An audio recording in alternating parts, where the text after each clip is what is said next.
नमस्कार दोस्तों, मैं नितिन गुप्ता स्वागत करता हूं एक और वीडियो के अंदर। दोस्तों आज मैं बात करने वाला हूं हरियाणा अफोर्डेबल हाउसिंग प्रोजेक्ट से रिलेटेड जितने भी फ्रीक्वेंटली आस्क्ड क्वेश्चंस हैं, जो भी आपके डाउट्स हैं, जो भी आपकी क्वेरीज हैं, जो मेरे काफी व्यूअर्स मुझे कमेंट करके या मुझे पर्सनली व्हाट्सएप करके पूछ रहे हैं, मैं इस वीडियो के माध्यम से उन सभी का जवाब देना चाहता हूं। और मैं चाहता हूं कि आप इस वीडियो के अंत तक बने रहें so that you can get the clarity and all the doubts will be clear by the end of this video about the affordable housing projects. सबसे पहले स्टार्ट करते हैं एलिजिबिलिटी को लेकर के कि इस पर्टिकुलर अफोर्डेबल हाउसिंग प्रोजेक्ट के अंदर कौन इसके अंदर अप्लाई कर सकता है। सबसे पहले दोस्तों आपको यह जानना है कि कोई भी इंडियन, कोई भी एनआरआई या कोई भी इंडियन जो कि इंडिया की ओरिजिन से है वो इस प्रोजेक्ट में अप्लाई कर सकता है। दोस्तों इसमें अप्लाई करने के लिए एक रूल क्या है जो अभी तक आया है, वो ये है कि 1 एप्लीकेशन पर फैमिली।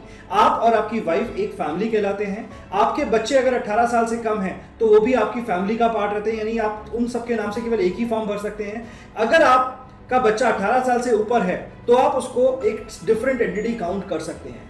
और अगर आपकी पेरेंट्स हैं तो वो भी एक सेपरेट फैमिली है, आपके ब्रदर सिस्टर हैं वो भी एक सेपरेट फैमिली है, यानी कि एक हस्बैंड वाइफ एक यूनिट है, वो नहीं कि एक फैमिली एक फॉर्म भर सकती है। तो आपको एक चीज ध्यान रखनी है, ये जो प्रोजेक्ट है इसके अंदर एक फॉर्म पर फैमिली ही एलिजिबल है।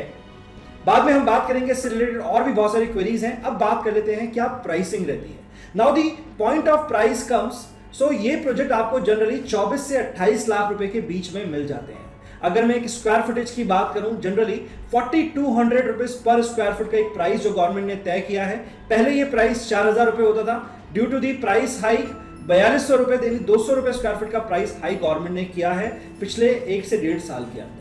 अभी भी अगर हम बात करें 4200 रुपए स्क्वायर फुट 24 लाख से 28 लाख रुपए के अंदर, अगर आपको 2 BHK 3 BHK with the latest construction quality अगर आपको किसी भी पार्ट में इंडिया में मिलता है तो वो है केवल affordable housing project in the Gurgaon and the Haryana. दोस्तों ये प्रोजेक्ट इसीलिए खास हो जाता है, इसीलिए मैं कहता हूं इस प्रोजेक्ट में सब लोगों को अप्लाई करना चाहिए depending on the in which category you lie. अब बात कर लेते हैं ये जो प्रोजेक्ट है 24 से 28 लाख रुपए के अंदर बहुत ही सब्सिडाइज रेट पे गवर्नमेंट ने इसको लोगों के कॉमन मैन के लिए एक प्रोजेक्ट निकाला हुआ है, जिसके अंदर गवर्नमेंट का जो जीएसटी होता है अंडर कंस्ट्रक्शन प्रॉपर्टी में वो भी 1% रखा है, काफी सब्सिडाइज रेट पे। अगर आप कोई भी लग्जरी अंडर कंस्ट्रक्शन प्रॉपर्टी लेते हैं तो वहां पे 5% आपको जीएसटी पे करना पड़ता है, जबकि यहां पे केवल और केवल आपको 1% जीएसटी पे करना पड़ता है। नेक्स्ट क्वेश्चन जो आता है कि कितना अमाउंट लगता है व्हाइल फिलिंग दी फॉर्म। दोस्तों इसमें ना आपको एक चीज पे ध्यान रखना है कि अमाउंट आपका कितना लगना है। अगर मान लेते हैं कि 24 लाख रुपए की प्रॉपर्टी है तो 5% आपका एप्लीकेशन फीस के साथ लगता है, ठीक है, यानी कि लगभग 1.2 लाख रुपए वो आपका इनिशियली लगेगा at the time of application, plus कुछ एक एप्लीकेशन फीस लगती है जो कि 590 रुपए, यानी कि 500 रुपए प्लस 18% जीएसटी होती है, ठीक है, तो वो होती है आपकी लगभग 600 रुपए के आसपास। अब होता क्या है कि जब आपने ये एप्लीकेशन फॉर्म भरा उसके 60 दिन से 90 दिन के अंदर आपका ड्रॉ निकलता है। अगर आपका ड्रॉ में निकल जाता है सो यू हैव टू पे दी 20% amount at the time of allotment. अगर आप उस यूनिट को, उस अफोर्डेबल हाउसिंग के प्रोजेक्ट को रखना चाहते हो तो आपको 20% पेमेंट करना पड़ेगा, और अगर आप उसको नहीं रखना चाहते तो you have to withdraw that, but withdraw के लिए एक अलग सिस्टम है, मैं आगे बताऊंगा आपको। अब होता क्या है कि आपका 25% पेमेंट चला गया, 5% at the time of application and 20% at the time of allotment, जब आपने उसको फाइनली रखने के लिए अलाउ कर दिया। अब 25% आपका जा चुका है। अब 12.5% के हिसाब से 6 किस्तें आपकी बनेगी, जो से 6 से 8 महीने में हर किस्त का टाइम आएगा, यानी कि आप देखोगे तो लगभग 3.5 से 4 साल के अंदर आपका 75% पेमेंट जाना है, यानी पेमेंट बहुत स्लो जाती है। तो पेमेंट बहुत स्लो जाती है तो पता ही नहीं चलता कि आपने कब इस प्रॉपर्टी में इन्वेस्ट कर दिया, ठीक है। और अगर हम बात करते हैं कि स्कोप ऑफ एप्रिसिएशन क्या होता है, नेक्स्ट कॉमन क्वेश्चन जो मेरे पास काफी लोग पूछते हैं कि भाई 4 से 5 साल के बाद इसका एप्रिसिएशन क्या होगा। आपको एक चीज ध्यान रखनी है, कोई भी अफोर्डेबल किसी भी लोकेशन पे है तो ऑलमोस्ट जो एप्रिसिएशन होता है ना, वो देखा जाता है कि 24 लाख की प्रॉपर्टी ऑलमोस्ट 100% एप्रिशिएट करके 48 लाख की हो जाती है। अभी 48 लाख हो सकता है 46 लाख हो, 47 लाख हो, तो अगर एप्रिसिएशन की अगर हम बात करें मोटा डबल हो जाता है। बट अगर कोई लोकेशन ऐसी है या कोई चीज ऐसी हो गई है तो वहां पर आपका 80 to 90% एप्रिसिएशन जरूर आता है। अब इसके बाद नेक्स्ट क्वेश्चन आता है, काफी लोग ये पूछते हैं कि हम इस अफोर्डेबल प्रोजेक्ट को बीच में बेच सकते हैं क्या? Can we sell off this project in between? No, you cannot sell off this project until the 5 years. 4 साल में बिल्डर आपको इसका पोजीशन देगा, उसके बाद 1 साल का लॉक इन और है। जब तक आप इस प्रोजेक्ट का 1 साल का लॉक इन कंप्लीट नहीं करते हैं, आप इस अफोर्डेबल हाउसिंग के प्रोजेक्ट को सेल ऑफ नहीं कर सकते इन दी सेकेंडरी मार्केट। हम लोगों ने एप्रिसिएशन की बात कर ली कि क्या एप्रिसिएशन आता है, ऑलमोस्ट डबल का एप्रिसिएशन आता है, यानी कि 100% एप्रिसिएशन आता है ओवर द नेक्स्ट 5 ईयर्स। अब बात करते हैं रेंटल यील्ड की। तो आपको यह देखना है कि 4 साल में आपको पोजीशन दे दिया बिल्डर ने, उसके बाद 1 साल के अंदर अगर आप चाहते हो कि रेंटल कमाना है तो आप 1 साल उसका रेंटल कमा के 5वें साल में उसको सेल ऑफ कर सकते हैं। बट आई थिंक एक इस प्रोजेक्ट को रखना बहुत जरूरी होता है। अगर आपकी कोई फाइनेंशियल क्राइसिस नहीं है, अगर आपको पैसे की जरूरत नहीं है, सो मेरे accordingly you should not sell your affordable project, because एक ये ऐसी चीज है जो आपको म्यूचुअल फंड और अगर आपको मैं बात करूं एफडी से ज्यादा रिटर्न देता है over a period of time. आपने देखा 5 साल में आपका पैसा डबल हो गया, यानी कि हर साल 20% का एप्रिसिएशन आया, जबकि आपने 20% पेमेंट दिया भी नहीं। आपने पेमेंट दिया टुकड़ों के अंदर, यानी डिफरेंट पार्ट के अंदर 12.5%, फिर भी 5 साल में आपका एप्रिसिएशन 100%। तो कहीं ना कहीं ये एप्रिसिएशन अगर आप कैलकुलेट करेंगे, अगर कोई फाइनेंशियल चीज आप देखना चाहते हो उसके बीच में क्या लॉजिक लग रहा है, तो it will be more than 100%। तो अगर मैं कहूं कि एप्रिसिएशन 100% आ रहा है तो शायद ये गलत होगा, उससे ज्यादा ही एप्रिसिएशन यहां पे मिल रहा है। तो आपको ऐसी सोने की चिड़िया तो बेचनी ही नहीं चाहिए जो आपको एक अच्छा रेंटल दे सकती है। अगर आपकी प्रॉपर्टी आपने 24 लाख की खरीदी थी, आज की डेट में वो 48 लाख की हो जाती है, राइट? तो अगर आप 6% रेंटल भी लगाओगे, ठीक है, तो समवेयर रेंटल जो आपका आएगा 27 से 30 हजार रुपए महीना आएगा, जो कि बहुत ही स्टैंडर्डाइज रेंटल यील्ड है। तो 6 से 7% इस अफोर्डेबल की रेंटल यील्ड रहती है, तो बहुत ही जबरदस्त होता है। You should own this project. अगर आप लोगों का है ये प्रोजेक्ट, ठीक है, तो बहुत ही अच्छी बात है। और अगर आपका नहीं है तो आने वाले अफोर्डेबल के बारे में आप जानना चाहते हो तो नीचे दिए हुए इस नंबर पे आप कांटेक्ट कर सकते हो। और अगर आपने मेरा चैनल अभी तक सब्सक्राइब नहीं किया है तो इस चैनल को अभी सब्सक्राइब करें, बिकॉज आने वाले टाइम के अंदर जो भी अफोर्डेबल से रिलेटेड इंफॉर्मेशन आएगी मैं सबसे पहले अपने व्यूअर्स को इस चैनल पे दूंगा। तो दोस्तों अब बात कर लेते हैं कैटेगरी, किस कैटेगरी में आप अप्लाई करते हैं, P1, P2, P3, P4। ये कैटेगरी ऐसी नहीं होती कि SC ST के लिए अलग कैटेगरी है या कोई फिजिकली हैंडीकैप्ड उनके लिए अलग कैटेगरी है। ये भी काफी बार मेरे से क्वेश्चन पूछा गया है, बट गवर्नमेंट ने फिजिकली हैंडीकैप्ड या SC ST को सबको एक नॉर्मल कैटेगरी में रखा है, यानी कि इन्होंने कैटेगरी बनाई कुछ अलग तरीके से। P1, P2, P3, P4 4 category इन्होंने बनाई है। P1 और P2 कैटेगरी कौन सी होती हैं? जनरली लोगों ने इसके बारे में क्लियर डिस्क्रिप्शन नहीं बताया है कि क्या होती हैं ये कैटेगरीज। मैं आपको बता देता हूं अपने इस चैनल के माध्यम से। P1 एंड P2 कैटेगरी वो कैटेगरी होती है प्रधानमंत्री जन आवास योजना के तहत जिनको गवर्नमेंट की लिस्ट के अंदर नाम मंकरण दिया गया है, यानी कि जो लोगों के नाम इस गवर्नमेंट की लिस्ट के अंदर, यानी कि जो नगर पालिका होती है, जो स्टेट की लिस्ट होती है प्रधानमंत्री जन आवास योजना के अंदर जिसके नाम होते हैं, तो वो P1 और P2 कैटेगरी में आते हैं। इसके बाद कैटेगरी आती है P3 और P4। सो P3 कैटेगरी क्या होती है दोस्तों, आपको ध्यान से समझना है। P3 कैटेगरी वो होती है अगर आपका दिल्ली NCR, हरियाणा, चंडीगढ़ में किसी भी लाइसेंस कॉलोनी, जैसे कि हुड्डा हो गया, DDA हो गया, इस ऐसी कोई लाइसेंस कॉलोनी जिस कॉलोनी को लाइसेंस मिला हुआ है, अगर आपका कोई भी फ्लैट या कोई भी प्रॉपर्टी आपकी उन लाइसेंस कॉलोनी में नहीं है, रेजिडेंशियल प्रॉपर्टी की बात कर रहा हूं मैं, अगर आपका कोई भी मकान दिल्ली NCR, हरियाणा और चंडीगढ़ के अंदर किसी भी लाइसेंस कॉलोनी में नहीं है, तो आप P3 कैटेगरी में आते हैं। और P4 कैटेगरी कौन सी होती है? जो P1, P2, P3 नहीं होते वो P4 होते हैं। इसका मतलब अगर आपका घर दिल्ली NCR, हरियाणा, चंडीगढ़ की किसी भी लाइसेंस कॉलोनी में आपका घर है तो you will be in the P4। अब दोस्तों आपको ध्यान रखना है कि अगर आप दिल्ली NCR, हरियाणा, चंडीगढ़ की किसी भी अनऑथराइज्ड कॉलोनी जहां पर कॉलोनी का लाइसेंस पास नहीं है, अगर आपका घर वहां पर है या कोई ऐसी जमीन आपके पास है किसी गांव के अंदर, तो आप P3 कैटेगरी में लाई करते हैं, P4 में लाई नहीं करते हैं। P4 में केवल वो लाई करते हैं जिनका दिल्ली NCR, हरियाणा, चंडीगढ़ के अंदर किसी भी ऑथराइज्ड एंड लाइसेंस कॉलोनी में मकान है, तो वो P4 कैटेगरी में लाई करते हैं। तो अगर आप बात करें प्रेफरेंस की जो अफोर्डेबल हाउसिंग में मिलती है, सबसे ज्यादा प्रेफरेंस आपको मिलती है P3 के अंदर। सो दोस्तों आप बात करते हैं P1, P2 तो जनरली अफोर्डेबल हाउसिंग में फॉर्म भरते ही नहीं है। सो P3 कैटेगरी को सबसे ज्यादा प्रेफरेंस मिलती है while during the allotment of the draw. अब बात करते हैं P4 के बारे में। P4 को अलॉटमेंट की जो प्रेफरेंस है वो सबसे कम मिलती है। वो कैसे मिलती है मैं आपको बता देता हूं। अगर किसी सोसाइटी में 1000 फ्लैट्स हैं और P3 के अंदर 800 फ्लैट भरे गए हैं, तो जो बाकी 200 होंगे उनको प्रायोरिटी मिलेगी P4 के लिए। बाकी 200 फ्लैट्स के लिए P4 आर एलिजिबल, लेकिन P3 वाले पहले 800 के लिए एलिजिबल हो जाएंगे। तो आप समझ सकते हैं कि P3 का कितना ज्यादा बेनिफिट है। तो आप प्रॉपर्टी या तो अपने नाम पे भर सकते हो या अपने पेरेंट्स के नाम पे भर सकते हो अफोर्डेबल का, या फिर आपका बच्चा अगर 18 साल से ऊपर है तो उनके नाम पे भी आप अप्लाई कर सकते हो। नेक्स्ट अब बात कर लेते हैं इसके अंदर कंस्ट्रक्शन क्वालिटी एंड पार्किंग को लेकर के।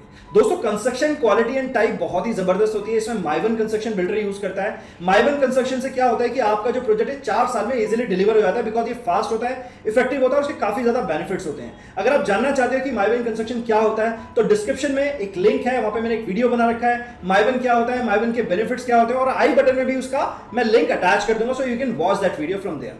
अब बात करते हैं पार्किंग को लेकर। जनरली दोस्तों अफोर्डेबल हाउसिंग के प्रोजेक्ट में पार्किंग नहीं होती है, बट बिल्डर क्या करता है इसके अंदर, मान लेते हैं कि अगर आपके 1000 फ्लैट्स हैं तो 300 से 400 फ्लैट के लिए पार्किंग निकालता है। और उस पार्किंग का क्या प्रोसेस रहता है, वो पार्किंग रहती है फर्स्ट कम फर्स्ट बेसिस पे, first come first serve basis पे ये पार्किंग रहती है, यानी कि जो 400 लोग पहले आ जाएंगे उन 400 लोगों को पार्किंग मिल जाएगी। अब इसमें होता है क्या, पार्किंग का प्राइस क्या होता है, जनरली जो गवर्नमेंट तय करती है 1.5 से 2 लाख रुपए का प्राइस होता है, बट बिल्डर ज्यादा ही चार्ज करता है बिकॉज उसने अफोर्डेबल हाउसिंग में कुछ नहीं कमाया आपसे, तो वो इसको डबल प्रीमियम पे बेचता है, यानी कि आपकी जो 2 लाख की पार्किंग आपको 4-5 लाख रुपए की पार्किंग बिकती है। बट इसमें भी एक चीज आपको समझनी है कि बिल्डर ने कमाई कर ली आज, लेकिन आप इसमें कमाई करोगे कल। आप सोच के देखो कि आज आपका प्रोजेक्ट 24 लाख का था और आपने 4 लाख रुपए की कार पार्किंग दी, तो यानी 24 + 4 हो गया 28 लाख रुपए। जब आप इस प्रॉपर्टी को 5 साल बाद बेचते हो, ठीक है, तो 24 का प्राइस ऑटोमेटिकली 48 हो जाता है, लेकिन जो आपकी 4 लाख की कार पार्किंग है ना, ये आपको उस टाइम पे 10 से 12 लाख का प्रीमियम देके जाती है। यानी कि एक ऐसा फ्लैट जिसमें पार्किंग नहीं है वो 48 लाख का है, एक ऐसा फ्लैट जिसमें पार्किंग है वो कम से कम 60 से 62 लाख रुपए का इजीली बिकता है because of the car parking, क्योंकि वो और लोगों के पास है ही नहीं। 40% लोगों के पास ही है, तो 40% लोगों को पार्किंग का जो 4 लाख दिया ना उसका आगे प्रीमियम मिलता है, तो पार्किंग जरूर लेनी चाहिए। जिन लोगों ने भी अफोर्डेबल में पार्किंग नहीं ली है, अगर मेरा ये वीडियो देख रहे हैं तो अपने बिल्डर से बात करिए, डेवलपर से बात करिए और पार्किंग को ले लो यार। पार्किंग तो बहुत इंपॉर्टेंट चीज होने वाली है। कोई भी फैमिली आएगी ना 60 लाख रुपए खर्च करेगी तो 10 लाख रुपए की गाड़ी तो जरूर रखेगी, तो आपको पार्किंग बहुत जरूरी है। जिन लोगों के पार्किंग नहीं है उनको रेंटल्स कम मिलते हैं, जिनको पार्किंग होती है उनको रेंटल्स ज्यादा मिलते हैं, यानी कि उनका रेंटल यील्ड भी ज्यादा होगा जिन लोगों के पास जिस प्रोजेक्ट के अंदर पार्किंग होगी। नेक्स्ट अब बात कर लेते हैं कि इसमें विड्रॉ का क्या प्रोसेस है। दोस्तों आप ड्रॉ निकलने से पहले भी विड्रॉ कर सकते हैं, और अगर आपका ड्रॉ में निकल गया उसके बाद भी आप इसमें विड्रॉ कर सकते हैं। अगर आपने विड्रॉ पहले किया ड्रॉ से तो आपका कोई चार्ज नहीं कटेगा, बट आपके अकाउंट में जो आपने पैसा लगाया है वो कैसे वापस आएगा, वो आपका वापस आएगा जब आपके सारी की सारी स्क्रूटनी हो जाएगी एप्लीकेशंस की। जिन लोगों का ड्रॉ में नहीं निकला, जब उनको पैसा बिल्डर वापस करेगा तभी वो आपको वापस करेगा। अब इसमें क्या होता है, जो 590 रुपए की फीस आपने दी है वो वापस नहीं आती है, क्योंकि वो वन टाइम फीस होती है। जो आपने 5% फीस पे करी है at the time of application, वो आपका 100% रिफंड आता है जिस बैंक अकाउंट में आपने मेंशन किया है, जो भी बैंक अकाउंट। तो आपको यह ध्यान रखना जरूरी है कि जो भी आप बैंक डिटेल्स डालें वो बिल्कुल करेक्ट डालें व्हाइल फिलिंग दी फॉर्म। अगर आपको फॉर्म फिल करते हुए कोई दिक्कत आती है, कोई चैलेंज आता है, तो आप मेरी मदद ले सकते हैं, मेरी टीम की मदद ले सकते हैं, नीचे दिए हुए नंबर पे कांटेक्ट कर सकते हैं। अगर आप कोई भी अफोर्डेबल प्रोजेक्ट में आगे फॉर्म भरना चाहते हैं तो हम आपकी बिल्कुल मदद करेंगे, हेल्प करेंगे, ठीक है। और आपकी कोई डाउट्स होंगे, कुछ क्वेरीज होंगे, वो भी आपको हैंड टू हैंड सॉर्ट करके देंगे। नेक्स्ट जो डाउट आता है वो ये आता है कि अगर हमारा यूनिट निकल गया ड्रॉ के अंदर, अब मुझे उसको सरेंडर करना है या मुझे अब उसको विड्रॉ करना है, तो मैं कैसे कर सकता हूं? विड्रॉ कर सकते हैं, लेकिन इसके लिए एक चार्ज आपको पे करना पड़ता है जो कि होता है 50,000 प्लस GST, यानी कि मोटा मोटा 60,000 रुपए का आपको कॉस्ट बियर करना पड़ता है। अगर आपने ड्रॉ में निकल गया आपका यूनिट, अगर आप उसको सरेंडर करते हो, तो आपका यूनिट उस ऐसे पर्सन को जाता है जो कि वेटिंग लिस्ट में है। तो वेटिंग लिस्ट के बारे में मैं थोड़ी देर में बात करूंगा आपसे। अब बात करते हैं कि ये जो विड्रॉ करा हुआ पैसा है ये कितने दिन में आपको मिल जाता है। ये आपको मिल जाता है लगभग 60 से 90 दिन के अंदर, ठीक है। तो ये भी आपको ध्यान रखना बहुत जरूरी है। नेक्स्ट अब बात कर लेते हैं वेटिंग लिस्ट के बारे में। तो डेवलपर एक वेटिंग लिस्ट निकालता है जो कि होती है 25% लोगों की, जितने लोगों का नहीं निकला। मान लेते हैं कि अगर हमने 1000 हमारे फ्लैट्स हैं और 1500 लोगों ने फिल किया था फॉर्म, तो 500 लोगों का नहीं निकला, तो 500 लोगों का 25% यानी कि वो वेटिंग लिस्ट होगा। अब जो लोग 1000 में होंगे वो विड्रॉ करते हैं या फिर सरेंडर करते हैं, तो जिस हिसाब से आपका नंबर वेटिंग लिस्ट में होता है उसी के अकॉर्डिंगली आपको प्रेफरेंस मिलती है। आपसे पूछा जाता है कि आप इस यूनिट को लेना चाहते हैं या नहीं लेना चाहते। अगर एट दैट टाइम आपका नाम वेटिंग लिस्ट में भी है तो भी आप विड्रॉ कर सकते हैं, आपका कोई चार्ज नहीं कटता है। और काफी लोग ये पूछते हैं कि क्या अफोर्डेबल हाउसिंग के प्रोजेक्ट में लोन अप्रूव होता है? जी हाँ, बिल्कुल लोन अप्रूव होता है। इनफैक्ट आप 90% लोन ले सकते हो अपने प्रोजेक्ट के ऊपर, depending on the salary you are drawing, depending on the civil you are having. So आप क्या कर सकते हो, उन बैंक्स के पास जा सकते हो जिन बैंक का ऑलरेडी टाई अप है इस डेवलपर के साथ, इस पर्टिकुलर प्रोजेक्ट के साथ। तो आप उन बैंक के साथ जा करके आप अपना लोन का एप्लीकेशन फाइल कर सकते हो बहुत इजीली। दोस्तों अब बात करूंगा कुछ ऐसे क्वेश्चंस के बारे में जो कि मुझसे काफी बार पूछा जाता है। ये कस्टमर्स के क्वेश्चंस हैं, या मैं कहूं कि कॉमन मैन के FAQs जो बहुत ही कॉमनली पूछे जाते हैं कि भाई मैं और मेरी वाइफ क्या हम दोनों अफोर्डेबल में अप्लाई कर सकते हैं? जी हाँ, आप अप्लाई कर सकते हो, बट आप दोनों रख नहीं सकते हो। आप मेरी बात समझ रहे हो? यानी कि होता क्या है कि आप दोनों अप्लाई कर सकते हो। अगर किसी का नहीं निकला कोई बात नहीं, अगर किसी एक का निकला तो भी आपको रखना चाहिए, किसी दोनों का निकल गया उस केस में आपको फीमेल वाला रख सकते हो या वो वाला यूनिट रख सकते हो जो कि बेटर फेसिंग है या कि जहां पे सनलाइट ज्यादा आती है या जो आपको फ्लोर आपको बेटर प्रेफरेंस मिल रहा है, तो वो यूनिट आप रख सकते हो। नेक्स्ट कॉमन क्वेश्चन जो पूछा जाता है कि क्या एक ही प्रोजेक्ट में मैं अपने 2 एप्लीकेशन डाल सकता हूं? जी नहीं, आप एक ही प्रोजेक्ट में 2 एप्लीकेशन नहीं डाल सकते हो, ये बिल्कुल अलाउड नहीं है according to the rule. Next question ये आता है कि अगर मेरी अफोर्डेबल हाउसिंग में शॉप है तो क्या अफोर्डेबल हाउसिंग के प्रोजेक्ट में, रेजिडेंशियल प्रोजेक्ट में, फ्लैट में मैं अप्लाई कर सकता हूं? जी हां, आप अप्लाई कर सकते हो। एक ऐसा सवाल जिसका आंसर देना थोड़ा सा इस समय बड़ा मुश्किल है क्योंकि उस पर कोई क्लैरिटी नहीं है, वो सवाल ये है कि अगर मेरा अफोर्डेबल प्रोजेक्ट मैंने पहले अप्लाई किया था 16-17 के अंदर और वो प्रोजेक्ट मेरा डिलीवर हो गया है, उसके 5 साल लॉक इन भी खत्म हो गए हैं, मैंने वो प्रोजेक्ट 100% एप्रिसिएशन लेकर के बेच दिया, I sell off that particular project of affordable housing, क्या अब मैं दोबारा अप्लाई कर सकता हूं?